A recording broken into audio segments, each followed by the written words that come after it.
नमस्कार दोस्तों, मैं हूं संध्या चौधरी और आप सभी का हमारे चैनल पर बहुत बहुत स्वागत है।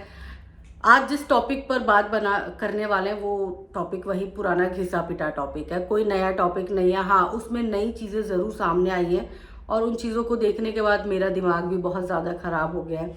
मैं कल से ही सोच रही थी कि इस टॉपिक पर वीडियो बनाऊँ या ना बनाऊँ। बहुत ज़्यादा सवाल जवाब मैंने खुद से किया है, लेकिन उसके बाद फिर मेरे दिमाग में एक बात ये भी आई कि अभी तक मैं लगातार इन सब चीज़ों पर वीडियो बना रही हूँ, तो मेरी जो है वो जिम्मेदारी बनती है कि इस पर भी मैं आपके लिए वीडियो बनाऊं, ताकि आपके सामने दूध का दूध और पानी का पानी हो जाए। आप सबने अभी तक जितनी भी वीडियो देखी होंगी तो उसमें आप सबने देखा होगा कि हम किसी भी पार्टी का पक्ष नहीं ले रहे, ना तो जगत भैया के पक्ष में और ना ही जगत दीदी के पक्ष में है।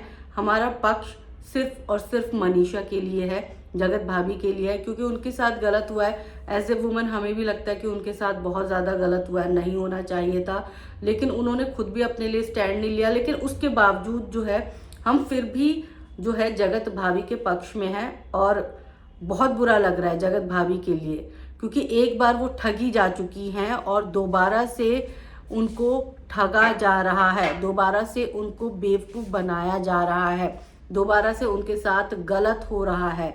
अब वो समझ चुकी है ये बात या नहीं समझ चुकी नहीं कह सकते, नहीं पता हमें। लेकिन कल के जो चीज़ हुआ है, इंसिडेंट हुआ है उसके बाद जाहिर तौर पर मुझे जगत भाभी के चेहरे पर भी वो खुशी नज़र नहीं आ रही है जो पूजा के बाद से लगातार उनके चेहरे पर खुशी दिख रही थी। वो सेटिस्फेक्शन दिख रहा था कि फाइनली मेरा पति अब मेरा ही है, मेरे पति को जो है अब कोई और औरत जो है वो छीन नहीं सकती। तो ये वाला जो एक अंदाज था वो अब ख़त्म हो गया है। अब वो चेहरे पे सेटिस्फेक्शन नहीं है, तकलीफ़ है, दुख है। शायद इस बात का भी दुख है कि मैंने क्यों इतनी जल्दी माफ़ी दे दी, मुझे भी थोड़ा सा वेट करना चाहिए था, समाज के दबाव में नहीं आना चाहिए था। पर खैर, जो चीज़ें हो चुकी है उन पर तो बात नहीं करेंगे। आज हम बात करेंगे जगत दीदी के लाइव की। आप सबने कल देखा होगा कि जगत दीदी का लाइव आया था। जगत दीदी बहुत ज़्यादा देर के लिए तो लाइव नहीं आई थी, लेकिन जो है 14 मिनट के लिए तकरीबन वो लाइव आई थी और इस दौरान उन्होंने सिर्फ अपनी मन की बात की जो वो आप सबके साथ शेयर करना चाहती थी।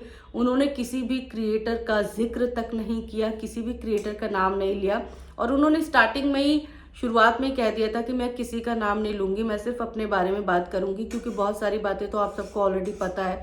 तो अब जो है मूव ऑन करने की बारी है, तो मैं मूव ऑन करना चाहती हूँ और इसीलिए मैं अब किसी भी क्रिएटर का जिक्र नहीं करूँगी। मैं सिर्फ अपने दिल की बात आप सबसे शेयर करना चाहती हूँ, क्योंकि मेरी जिम्मेदारी आपके प्रति है, साथ ही साथ मेरी जिम्मेदारी मेरी बेटी के प्रति है। मैं उसे अच्छा एक लाइफस्टाइल दे सकूं, इसीलिए मुझे काम करना है और मैं अब अपने काम पर जो है लौट आई हूँ। साथ ही साथ उन्होंने ये भी बड़ा क्लियर कर दिया कि मैं अपने पति का नाम अपने चैनल से नहीं हटाने वाली हूँ, मैं उनका नाम अपने चैनल पर रखूँगी और हमेशा रखूँगी। और ये कोई नहीं मुझे कहे कि मैं अपने पति का नाम अपने चैनल से हटा दूँ।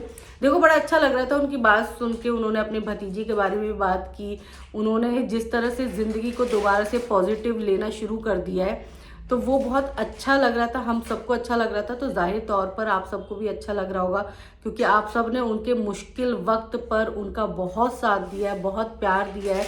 यही प्यार वो चाहती भी थी। लेकिन उस चैट के दौरान कुछ ऐसा सामने आया जो हम सबको हिला गया, हम सबका दिमाग जिसने ख़राब कर दिया, और वो था एक सुपर चैट। उस सुपर चैट में कुछ ऐसा था जिसको देखने के बाद हम सब इतना ज़्यादा परेशान हो गए, क्योंकि बहुत सारे कमेंट्स आ रहे थे। जाहिर तौर पर वो बहुत दिनों बाद लाइव आती हैं तो उनके कमेंट्स की भी बाढ़ लग जाती है, लोग उनसे चीज़ें जानना चाहते हैं और इसीलिए लोग कमेंट्स करते हैं। हालांकि उन्होंने बहुत कम कमेंट्स लिए होंगे, 4 से 5 कमेंट्स ही उन्होंने लोगों के लिए, और इतने कम वक्त में यानी कि 14 मिनट के लाइव में तो आप बहुत सारे कमेंट्स ले भी नहीं सकते और बहुत बड़े बड़े कमेंट्स तो आप पढ़ भी नहीं सकते। लेकिन कुछ कमेंट्स ऐसे होते हैं जो विजिबल होते हैं और बहुत बड़े बड़े फॉन्ट में होते हैं और उसको सुपर चैट कहा जाता है। यूट्यूब जो है उसने अपने जो यूट्यूबर्स हैं उनके लिए सुपर चैट का प्रावधान भी कर रखा है, जिसमें आप किसी का लाइव जब देख रहे होते हैं और आपको लगता है कि मुझे कुछ बात कहनी है या मुझे अप्रिशिएट करना है, तो अप्रिशिएट करने का जो तरीका होता है, तो पैसे दे के आप अपना अप्रिसिएशन, अपनी प्रशंसा जो है वो जाहिर कर सकते हैं। वो ब्लू कलर में चैट आता है, सुपर चैट, और उस पर ब्लैक कलर से लिखा होता है, तो वो बड़े बड़े फॉन्ट में भी होता है, बड़ा स्पेस भी लेता है। जहाँ नॉर्मल चैट जो है वो 3-4 मिला के सुपर चैट बने इतना विजिबल होता है, तो वो आसानी से क्रिएटर्स को दिख जाता है और वो उस चैट को ले भी लेते हैं। तो जब 13 मिनट बचे थे, 13 मिनट के आसपास लाइव हो चुका था, वो अपनी बात बहुत सारी कह चुकी थी, तब वो सुपर चैट जो है आया और उस सुपर चैट ने सबको फिर से निराशा के गर्त में डाल दिया। सबको फिर लग रहा था कि हमने इतनी सारी मेहनत की है, इतना सारा कोशिश की, इतना प्रयास किया हमने चीज़ों को सुलझाने के लिए, लेकिन शायद वो चीज़ें अब सुलझने के कगार पे नहीं है, क्योंकि कोई बंदा खुद नहीं चाहता कि ये चीज़ें जो हैं वो ख़त्म हो। वो बार बार खुद को प्रोवोक कर रहा है, बार बार वो खुद को दूसरी दिशा में लेके जा रहा है, जहाँ पर उसको सबने जाने से मना कर दिया, लेकिन वो मानने को तैयार नहीं है। हाँ, लोगों के दबाव में वो कुछ लाइव लेकर आया, वहाँ पर उसने बोला कि नहीं, मैं किसी की माफ़ी नहीं चाहता हूँ, मैंने माफ़ कर दिया, मैंने भुला दिया, अब मैं अपनी पत्नी के साथ रहूँगा, ये वो अलाना फलाना ढिमकाना जो है लगातार वो बोल रहे हैं। पर इस सुपर चैट के बाद जो है बहुत सारे सवाल खड़े हो गए कि क्या वाकई में वो मूव ऑन हो चुके हैं या फिर अभी भी उनके दिल में जगत दीदी जो है रहती हैं, क्योंकि वो पहले ही कह चुके थे कि जगत दीदी से मैं बहुत प्यार करता हूँ, बेपनाह प्यार करता हूँ। तो बेपनाह प्यार इतनी जल्दी ख़त्म तो नहीं होता, हम सब जानते हैं। बेपनाह प्यार को ख़त्म होने में सालों लग जाते हैं और कई बार इंसान अपने दिल से उस मोहब्बत को ख़त्म कर भी नहीं पाता। तो चलिए, मोहब्बत ख़त्म नहीं होती, लेकिन मोहब्बत की जब इतनी इंसल्ट खुद से कर दी जाए तो फिर क्या ही कहना है।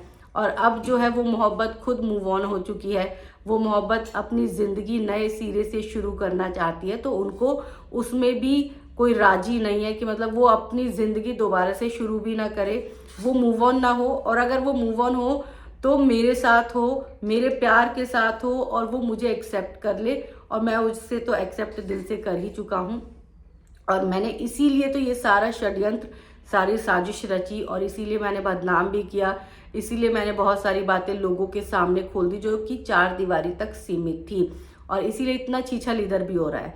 खैर, अब आप सब जानना चाहते कि वो सुपर चैट क्या था और उसमें क्या लिखा हुआ था। एग्जैक्ट शब्द तो हम नहीं बोल सकते क्योंकि कम्युनिटी गाइडलाइन का उल्लंघन होगा, लेकिन मैं आपको वो चैट दिखा देती हूँ। पता नहीं आप सबको वो चैट दिखेगी कि नहीं दिखेगी। वो चैट आप सब खुद देख लीजिएगा। मैं उस चैट में जो पर्टिकुलर वो चीज़ है उसको मैं इस तरह से मैंने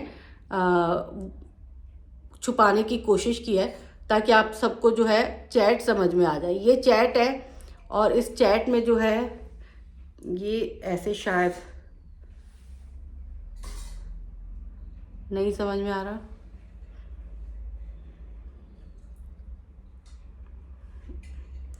पता नहीं कैसे दिखेगा। ये देखिए,